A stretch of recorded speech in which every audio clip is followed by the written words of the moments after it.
Ia i la mataina o le tātou sauninga, le foi tātou a o ngasa. Ia i leanga li lei o le atua i lau whaalongo, mai se fo i o lo wanganga tāpua i nei aso. Ta mātou te leo loa le atua e mātou te lei afe atu i lo mamalu ma lo nofo alii. Wa e leo le malosi e leo le fita, e leo le poto ma le ata mai. A le taita inga lo wanganga pa ia i ata i mātou. E le ngata ina ia wha malosia i o mātou wanganga. Mai se le ia o le mātou o mai le nei aso. Ia maualunga ma wha ataua i o mātou wanganga. La mātou tāpua inga le li ie talo tamā fesoso ni ina i mātou uma tūlai fo i le tua i lo. Laua fionga whauina tamā nā tia le mea whai ngā luenga. So ni ina le whanau le peseino o vi inga. Mai se le li ie te tala le talinga whaalongo. Whau ul whaalongo au tangata le li ie. Na ia langona lo si ufufonga. Tamanga le lei lo a inga nga i mai lunga o le awala. Tai file mu mai i la tau tamā. Mai fo inisio nei ka le sio mātou le mafuta le nei aso. Fia lava se mea o iai i la tau. Pai atu le tua lou a ao whai wawenga, lou a ao wha malolo, lou a ao wha ola, lou a ao whe sosoani. E whe sosoani ina i la tau tamā. Le li ilo mātou tua, i le amataina o le mātou sauninga si i o ilo le whai uina. Mātou te avatu ia te oe le taulanga o le whaaftai. Ono Yesu wala toa il mātou te talo. Amene, ma amene, ma amene. Ia o le a tātou pese le au. Ia, a matai tātou a onga nei tai au.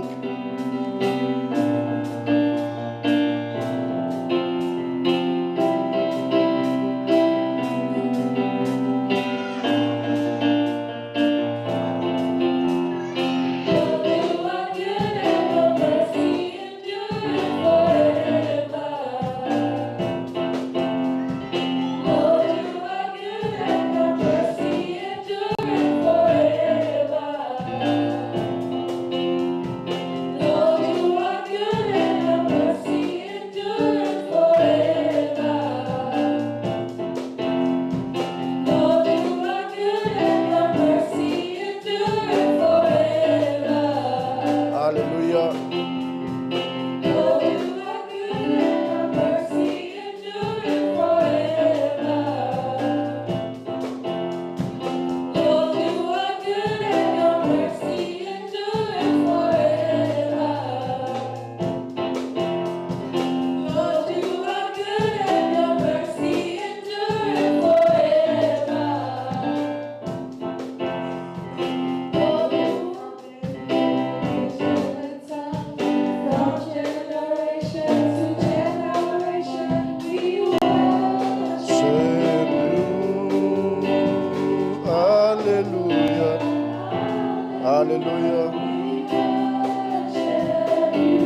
pate vi ai le tua. Ia, paftai atu I le au nei tai au. Thank you.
Talofa atu tato inga lita au aves pate via le tua.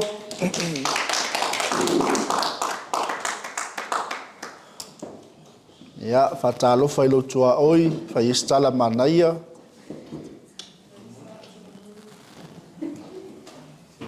Amen. Ole Ioane lom taup mua. Nā ole a maua ise a onga mo tatou lita au.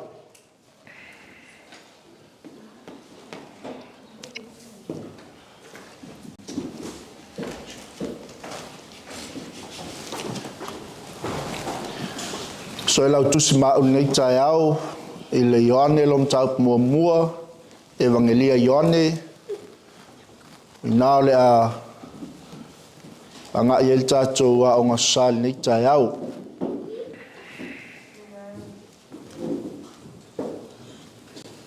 John chapter 1, ia, tau whi lau tusi maa unei tai au.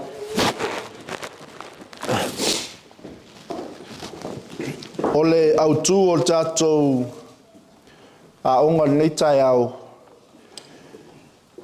I loa Iesu matalia o ia. Know Jesus and accept Him.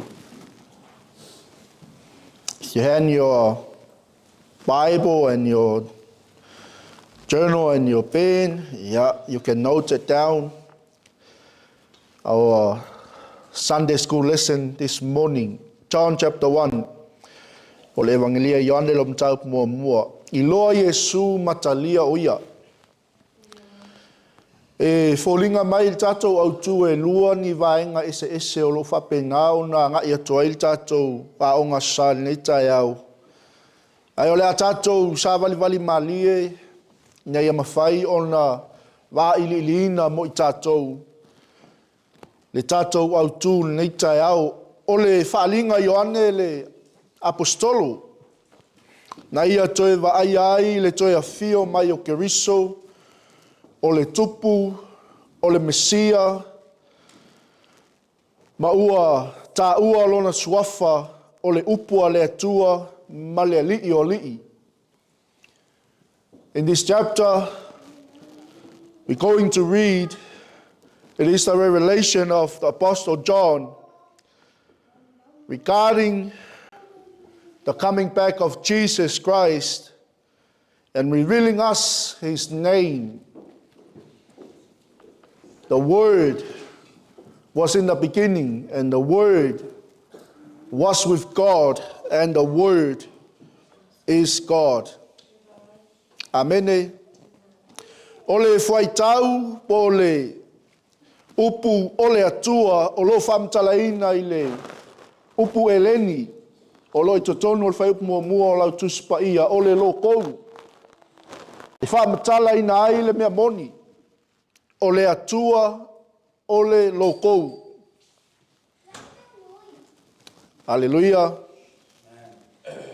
Na ia whaia mea lava, mai tau mai, o le upu lo kou, whaaliliwina e toi ina Samoa, o whaamatala ina mai ai a te tātou, le mea moni, le upu, po Yesu Keriso. Ta ofil tātou au tū, i loa Yesu matalia o ia. Know Jesus and accept him. Au tātou, bawa ail whai mua, whai mai saile a matanga le lo kou. Saile atua le lo kou. O le atua foi le lo kou. A lea ua whaamutala ina mo i tātou tai au nei. O le upu e leni, le upu lea o le lo kou o lo i tonu o lau tuspa ia. O lo whaamatala ina mai ai le alii o Yesu Keriso ua liu tino tangata. Revealing us this morning that Jesus Christ manifested in the flesh. Hallelujah. Amen. Lea la fai mai tala la apostolo Ioane. Sai lea matanga lea. Le loukou. Sai lea tua le. O lea tua foi le. Amen. In the beginning was the word. Ai whaliliu le whaperetania. Fai mai ole upu. Fai mai le whaeleni ole loukou. Whaperetania, in the beginning was the Word. And the Word was with God. And the Word was God. Amen. A whaliliu la le. Mai le ngangana peretania, le ngangana Samoa. Sai le amatanga lea, le upu. Amen. Sai le atua, le upu. O lea tua foi ole upu. Pea tātou ese mai le upu e leni. Lena whaaliwina e toi ina Samoa ole lo kou. O le whamauninga lea, tātou te iloa ai. Le moni ma le whamaoni o le nātura i o le atua le tamā, le atua le alo, le atua le anganga, pa ia. Amen. Lea la fai mai ia le apostolo Ioane. E le aise mea tasi na whaia e le i whaia e ia. E le i sau Yesu i le tino. E le i tu ua Yesu lona mamalu ma lona nofo ali i le langi. Sa iai o ia i le amatanga. Na whaia mea uma i le upu. Everything was created by the Word. In the beginning was the Word. And the Word was with God. Ile taimi na fetalai ai le tua. When God spoke, ile upu fetalai le tua na whaia ai mea uma. Fetalai le tua ina malamalama o na malamalama ai lea. Amen. Hallelujah. And at the same time, Jesus is sitting at the right hand of his Father. Longo wina na yai Yesu le amtanga ai le ia fio mai le tino. Aya. Amen. Mantua ina ua ofi mai le angsala. Ona sa ili lo leo le atua i se tangata e whapena ona toi maua ai le so ta inga. O le pale ali o ngā luenga le atua, ma le atua. Amen. Le sa tato iai na iwa yaso utua nai. Sa ili le atua i le langi, sa ili le atua i le lalolangi, sa ili le atua i lalo ifo le lalolangi. He couldn't find a perfect man. Amen.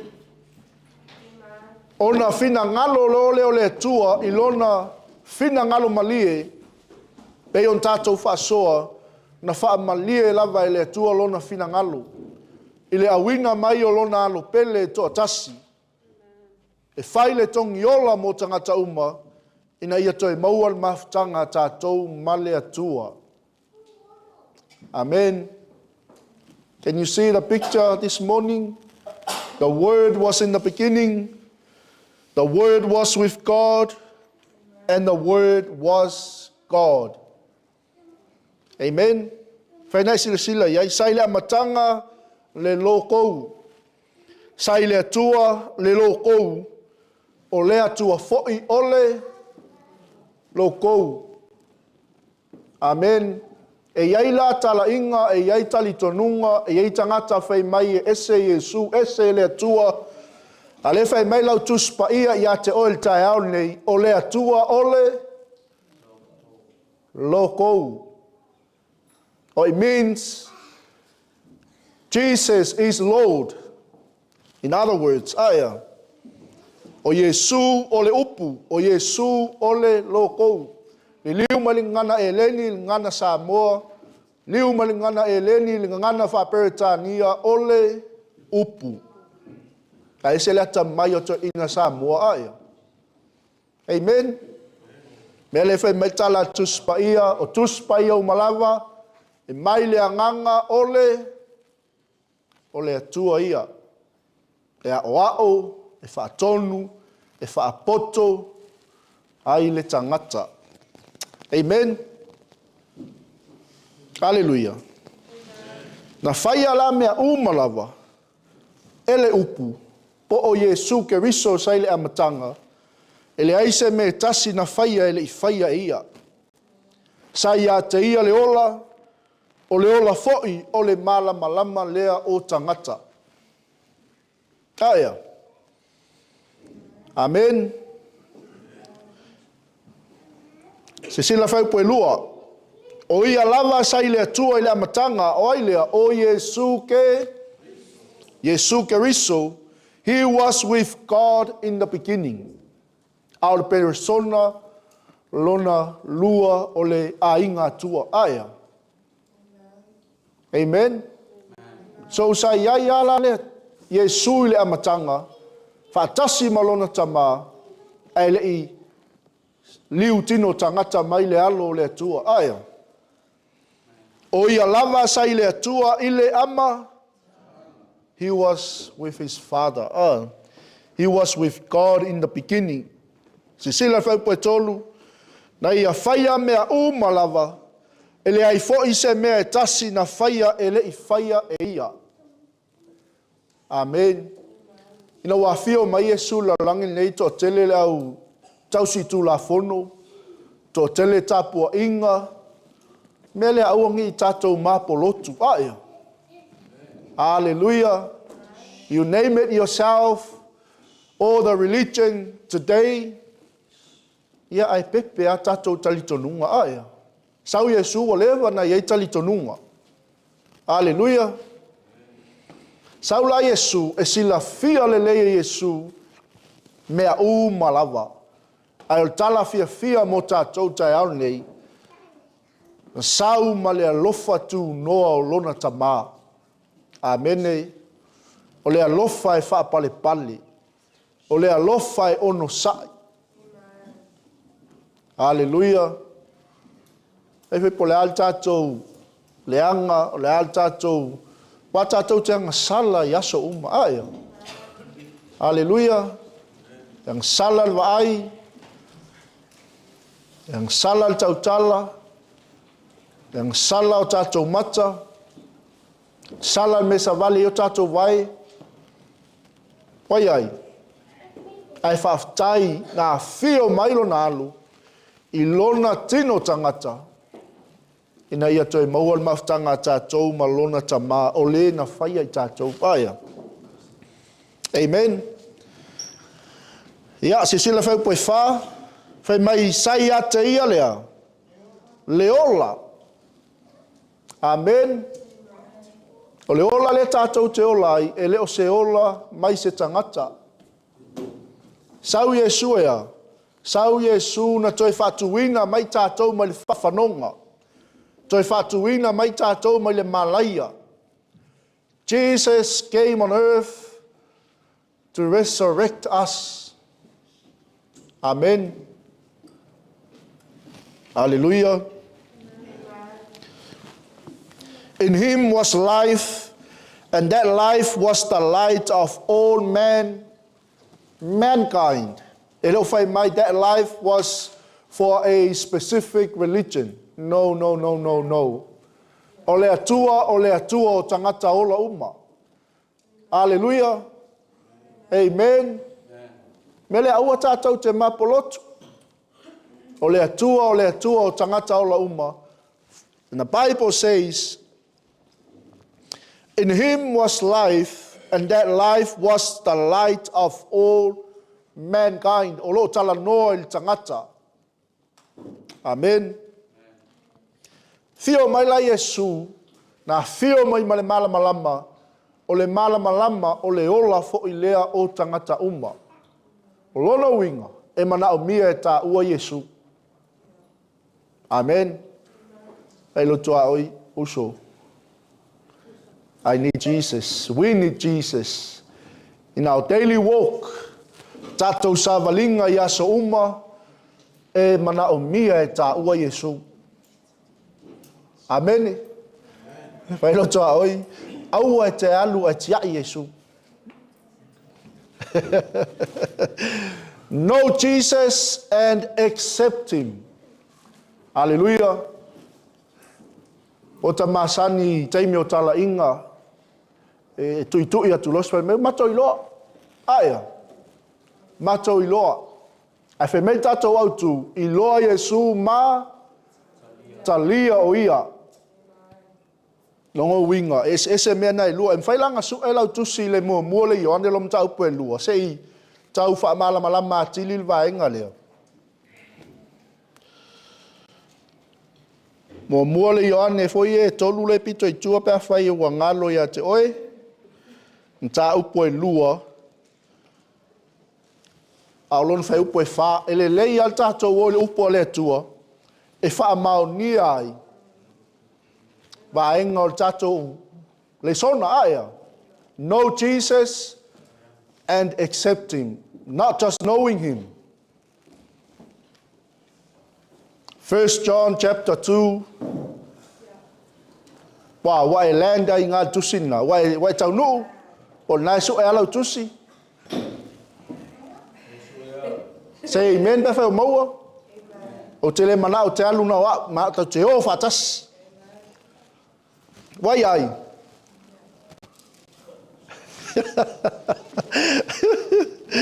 Longo fia tuspa ia pe wapi pi fo ia lau pepa. Le foto aso e vai. Sei longa e mau o mal tato tusi to tato savali vali. Wai ai. Can I have an amen? Amen. Yeah. Fa mai al tato tu i loa Yesu ma talia o ia. Whai mai lale mua le ionem tau poe lua whai upoe wha. O se wha pea ua o i loa o ia.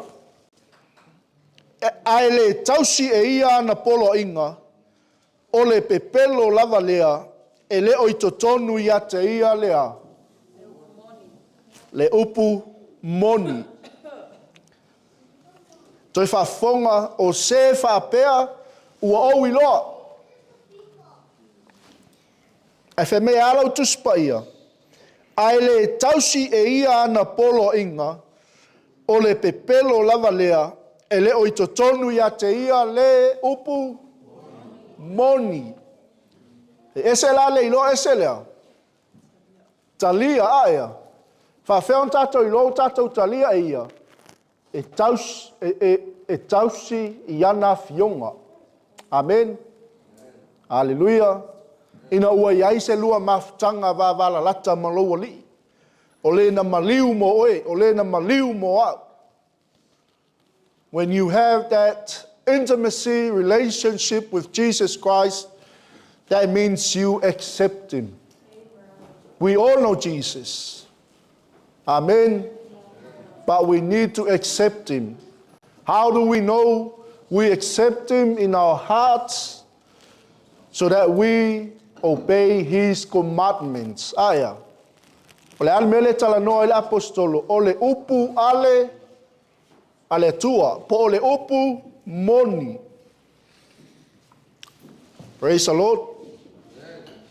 O se whapea ua o ilo o ia ai le tausi e ia ana polo inga, o le pepelo lava lea, ai le o itotonu ia te ia le upu moni. Ai me le popo e lufa fata mai whapeifo ia tamari ni tae au, tamā whamangalo au.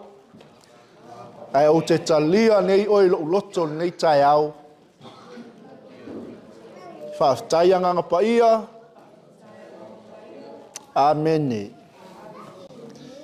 Amen. Know Jesus and accept him. Aya. I loa Yesu matalia o ia. Mai leo whai upo e lima. Ua whātofuina la langi lang sala o mea uma e te e le atua ma le upu moni. Ma le tuspa ia. O le tangata la nai le Italia Yesu. Aya. Mai whai upo e lima ua pupula mai fo ilea. Le mala malama i le pou liuli. Ai le Italia ele pou liuli. Pai la leo sau le upu leo Italia. Ai whai mai tātou tuspa ia o le mala malama o Yesu. O le mala malama o le ola. Aya. The light is Jesus and the light is the life. So when we know Jesus and we accept him, we have life. We have light. Amen. Mai ua pupula mai fo i le malamalama i le po liuli. A le Italia e le po uli.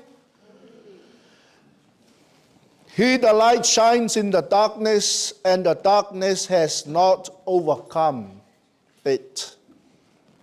Amen. Alleluia. Mantua le ua. Wa liu tino tangata mai le loukou. Ua liu tino tangata mai le upu moni. Ua liu tino tangata mai le keriso. O le na te le tu tau matau o lon tama. Ina ia wha sao loto i tātou. Ina ia tu sao loto i tātou ma le amo le polonga. Ina ia tu sao loto i tātou ma le amo le angsala. Ina ia wha malolo ina o tātou wanganga. Amen. Whai mei lai o whai upo e ono. Na awina mailea le tangata. Jesus is now manifested in the flesh. O lea ua liu tino tangata le loukou. Ua liu tino tangata le upu moni. Aya. Alleluia. Maile atua o Ioane lona ingoa. There was a man sent from God whose name was John. Mantua, na mua mai Ioane o ia o le teu wala. Aya, le tātou te iloa i saunoanga Ioane, e lea o ngai a te au on tatala ni nonoa o lona se vai. O au o te papatiso i le vai, a o le muli mai, e papatiso ia te outou i le anganga pa ia. Amen. Na sau o ia ole moli mau. Ina ia moli mau ilea. Malama. John came as a witness. He came as a witness to testify concerning that light. Whose is that light? Jesus Christ. Amen. So that through him all might believe. Ina ia talitonu iai o tangata uma, lava ia te ia. Talitonu ia te ai, e leo Ioane. Aya. Wa Ioane o le forerunner. John is the forerunner. O ia leo loa, mua mai. E na te teu le ala, mo lona lii, ma lona atua. Amen. Lea lai whai mai Ioane, na sau o ia ole moli mau, ina ia moli mau i le malama, pe moli mau ia Yesu, ina ia talitonu ia o tangata uma lava iate ia. Awili o sau popo vi ele tuan ni tai au. He came as a witness to testify concerning that light, so that through him all might believe. Amen. Hallelujah. The minute, the moment You know Jesus, you accept him. Ona o lo leo le talitonu I o tātou loto aia. Amen. Ia tātou asolu a. Remember, this is John. Whamaila ia Ioane, e leo le malama ia, a ua sau o ia ina ia moli mau I le alava malama. He himself was not the light. He came only as a witness to the light. O lo tala no Ioane iate ia. E le o ia o le malama. Whailo tua oi. Uso. E le o tā ua o le malama. Ai mana o mia le tā moli mau I le alava malama. Ina ia o atu le pupula leo le malama o Yesu Keriso. Ina ia o toi le ola I tangata. Amen. Hallelujah. He himself was not the light. He came only as a witness to the light. Ana ia. Ia. Whailo toa oi me. Tato me. Me I whia. Wa ngalor whai upunga la me I. Ia, verse 9 a. Pai ai ia o le whai po iwa. Pai le la uma. Whai me leo whai po iwa. O le malama moni lea. O ai, o Yesu Keriso. O le lokou. O le upumoni. Na te wha malamaina tangata malava. Ilona maliu mai I le lalo langi. Amu ia I tā ua. Amu ia I tātou. Aia. Awasa tātou no nofo I lalo lea. Ma tā upu o le pō liuli. E le italia e tātou le malama. A leua, wa liu tino tangata mai le alava malama. Saulau ia e na te wha malamaina tangata uma lava ilona maliu. Lona maliu mai le lalolangi. The true light that gives light to everyone was coming into the world. Is that clear? The true light that gives light to everyone was coming into the world. O le malama moni lea, na te wha malama ina tangata umalava, ilona maliu mai I le lalolangi. Hailo tua oi, o tā ua na maliu mai ai ke riso le nei lalolangi. O oe mau le mafuaanga o le liu tino tangata mai o le li whaola. Amen. Ina ia toe ave I tātou, e toe whaatasi malona tamaa. But there is a consequences. Aia. O le consequences o le mea lea. E le na o le iloa. A ia talia o ia. Amen. Fe mai la ia fe upo sfulu. Sai le lalolangi ai. O ia. Na ia fai a fo I le lalolangi. That is so true. Ai le I loa lava ia ele lalolangi. He was in the world, and through the world was made through him. The world did not recognize him. Amen. Hallelujah. Ai whaftai, o tā ua maua le avanoa, ono le alofa tū noa le atua. Tātou te talia I o ia. E whai mali'i, e whai mawhaola, I o tātou o langa. Ina ia tātou maua le manuia e whaavavau wa uma na saunia e ta māmo tātou. Aia. Amen. Le la uma. Le la tātou o oi le. Vaenga tā ua. Whamela ia o le apostolo. Ua maliu mai o ia I lona lava nuu. Ai le ia. Le almeanga I ngai lau tuspa ia. Ai le Italia o ia e ona lava.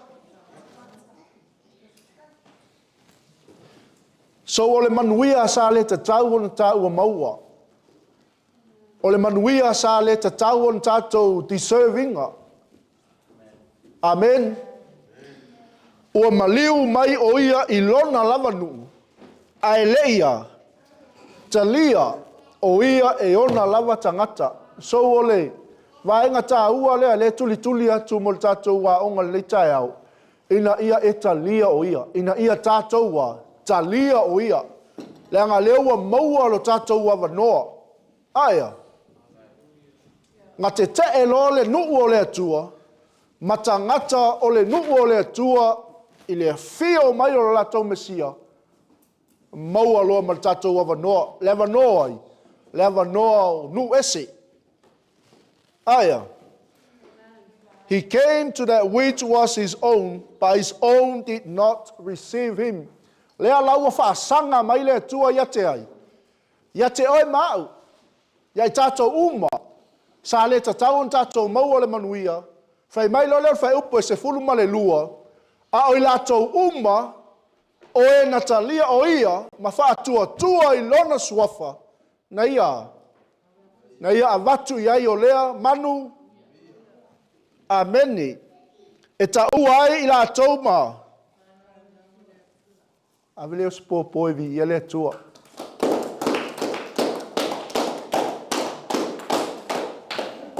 Amen.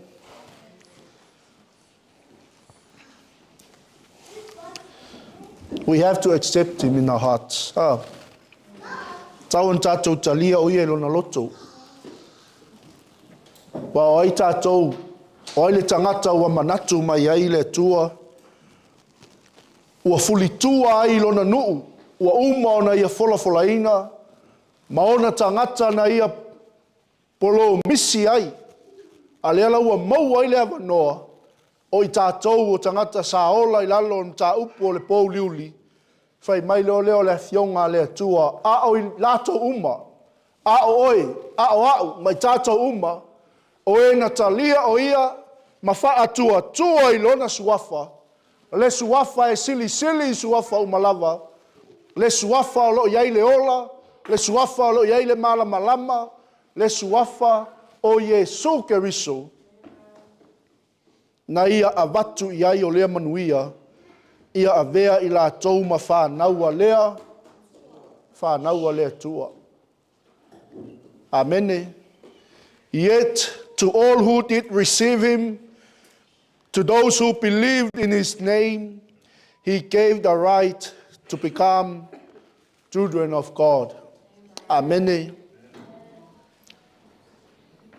You and I, the child of God. Amen. When we become the children of God, he'll never fail us. Amen. Ai foi lea po le ale me tangi atu ai loa talii. Le ale me tangi atu ai loa whawhine. Le ale whalonga tā. Le ale le whalongo etea. Etea lofa lava iai. Aia. Amen. O le manuia na. O le malamalama o Yesu Keriso. Wa pupula mai. I lunga o le pou liuli. Ai le italia e le pou liuli. Amene. Au ilato uma. E na talia o ia ma whaatua tua I lona suafa. Na ia vatu iai o le manuia. We have the privilege to become children of God. And like I said this morning, the consequences is to accept him. Aya. Ina ia tātou talia o ia. Tātou iloa mea Yesu o tātou light. Aya. Hallelujah. And we believe, we have faith in him. A leo wa o mai o ia mo I tātou nei tai au. E tātou na whanofo tupu I lou finangalo, I lou loto. So se mea e te angai ai, e le ave sea ma lou tangata. Le na maliu mo oi, le na tū whapuluwanga mo oi, o le na tau I lunga o le sa tauro. Ina ia maa ngalo I tātou uma. Aia. Amen. Kako me. Mai le suma tolu o ila tou ele o le loto na whana wai. Ele o le mana o fo'i o le tino. Ele o le loto fo'i o le tangata. Awai. A o lea tua lava. Children born not of natural descent, nor of human decision or a husband's will, but born of God. Amen. Na whanau I tātou lea, whina ngalo tu dasi o lea tua aia. Amen. Mai leo le apostolo, ele o le loto, ele o le mana o le tino, ele o le loto fo'i o tangata, a o lea tua lava. Na whina ngalo ai lea tua, ua liu tino tangata le lo kou, leo tatou anga I sumal wha, sa mau foi o ia mai tātou, na mātou mata I lona mamalu.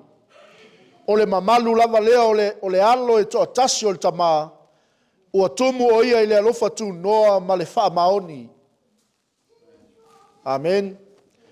The Word became flesh and made his dwelling among us. We have seen his glory, the glory of the one and only Son, who came from the Father, full of grace and truth.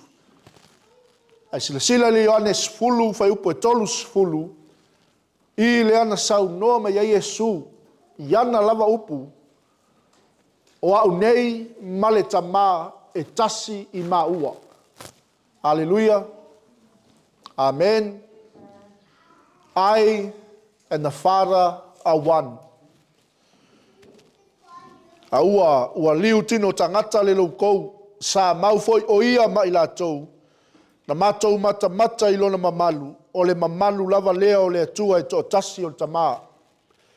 Ua tumu o ia I le alofa tu noa, ma le wha maoni. Vai foi lei attributes ngā fio mai ma Yesu, o attributes o lona tamā. Aia, e alofa, e wha maoni. The Word became flesh and made his dwelling among us. We have seen his glory, the glory of the one and only Son, who came from the Father, full of grace and truth. Amen. Ua molimau Ioane ia te ia maalanga atu o whapea, o ia le nei sa au whai atu ai, o le muli mai, e sili o ia ia te au, a wā o ia na mua ia te au. Now John testified. Hallelujah. Am whai ona e maua I le whaalinga alom tau po sifulu ma le iwa, alom whai po suma tolu ma suma le ono pe a maua sau taimi. Whai mai lo le Ioane, he cried out.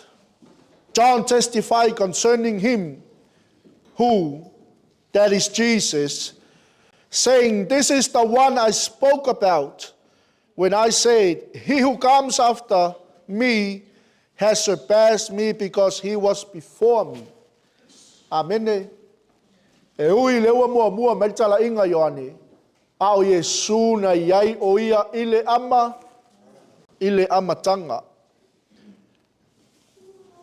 O lona tumu ua maua aia I tātou malawa le alofa tu noa, e whao popo I le alofa tu noa. Out of his fullness, we have all received grace in place of grace already given. Amen. Malole unsa, le la umba. Mai o lona tumu ua maua aia I tātou malawa le alofa tu noa, e whao popo lea. I le alofa tu noa wa umona, wa I alofa mai ai lona tamaya te I tātou aia. Mai lo leo, koe lofa upe toi, a wana tu ina mai e mose lea, tu la fono. A o le alofa tu noa ma lea, male mea moni, mai a Yesu ke riso ia. Praise the Lord. Whananau mai tātou e whananau mai lalo tu la fono a mose. Amene, a o le alofa tu noa ma le mea moni, mai ai Yesu ke riso, le alaua sau le alofa tu noa, ufi tu la fono, E le saule alofa tu noa wha lea ngā ina tu la fono. O le ua fulfio le alofa tu noa le tua lea. Le tu la fono sa ola i tangata. Amen. Hallelujah. For the law was given through Moses, grace and truth came through Jesus Christ. Ai whai tu la fono ai muli lua e ave o e toa pā o na whetongi le ima. E sau Yesu ke riso i lalo nta upo le lofa tu noa i nā aluia oi, aua e te toe anga sala. So le simpo i o le fina ngalo le tua mo i tātou. Aia. Amen. E le iwa aia lava le tua e se tasi. Now, this is the final verse for us today. O le alo e tō tasi o lo i le wha, o lo i le whata o ta mā, o ia wana wha iloa mai o ia. Amen. E le iwa ia lava le atua e se tasi, o le alo e tō tasi, o lo i le whata o ta mā, o ia wana wha iloa mai o ia. Le ua, wa liu tino tangata mai le alo o le atua soifua. No one has ever seen God, e te le iwa ai le atua aia. Le asiso tātua wa ai le atua. Amen. But the one and only Son, who is himself God and is in closest relationship with the Father, has made him known. Jesus manifested in the flesh so we can accept him. Amen. Ina ia tātou talitonu, ina ia tātou whatuatua, ma o tātou i loa atu ai lo tātou tama i mata o le whatuatua. Hallelujah. Tātou a onga nā nei tai au. Awes popo i vi ele tua. I loa Yesu matalia o ia. Know Jesus and accept him. Ioane mua, whai mua el sun malawalu. Mua li ane mtau poe lua, whai poe wha. Ma le whalinga e sfulu ma le iwa, alon whai poe sfulu ma le tolu. Ma le sfulu ma le onu. Ia o tusi ia, na ngai ato ali tātou a o ngā sānita iau. Ia, for your reference. Tamā nita iau. Whaftaitele te awa o mai a te i mātou. E te whamanatu mai toi whangu i o mātou loto. E ta tau lava o na mātou talia oe. Ma whanofo tupu oe i o mātou wanganga. Ne i o mātou wola i le malamalama. Ne i o mātou wola i lalo le pupula o laua fio. Ne i a vea i mātou ma whanau o oe le tua. Ta mā neita e au. Whaau au lau ngā luenga a nganga pa ia. Wha atoa e oe le tua. Le ngā luenga le neita e au. Fisoasoni ina le tua o mātou loto. Mlulu ina o mātou loto. E tusa ma le mātou whaalongo lele i e wai te whamasino ina i mātou. Mātou te tūtai tō tasi i luma o lo nofo alii. Le aso ma le taimi wai a tofa ina. Ta mālita e au whamanui e lo ainga. Ona o Yesu wala tuali tatalu. Amene, amene, amene. Ia, au se patipate vi ele tuali nita e au.